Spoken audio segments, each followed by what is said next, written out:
আসসালামু আলাইকুম, সবাই কেমন আছেন? আশা করি সবাই ভালো আছেন। সবাইকে জুমা মুবারক। তো আমরা আবারও চলে আসলাম, আমরা সময় পাই না, তো আপনাদের দোয়ায় আমরা আছি, ভালো আছি। তো আমরা এখন নামাজ যাইতেছি, সবাই আমরা লেগে দোয়া করবেন। ভাই, আজকের অনুভূতিটা কেমন লাগতেছে আপনার? অনুভূতি বড় কথা না, সবাই বলো যে একটা কথা, বিদেশ অনেক সুখের অনেক শান্তির। জানেন, 13 ঘন্টা ডিউটি, তার মধ্যে নামাজ পড়ার টাইমটা নাই। দোকান এখনো খোলা, জাস্ট নামাজ পড়ার টাইমটা পর্যন্ত আমাদেরকে দিচ্ছে।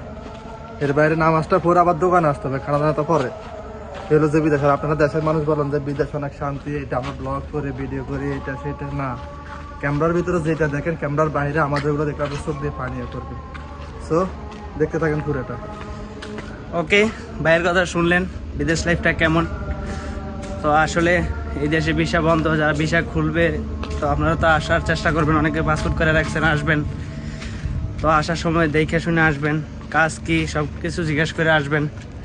তো যদি আত্মীয় স্বজন থাকে আগে ভালোভাবে যোগাযোগ করবেন, তারপরে বিদেশে আসবেন। তো আল্লাহ হাফেজ, সবাই ভালো থাকবেন, বাই।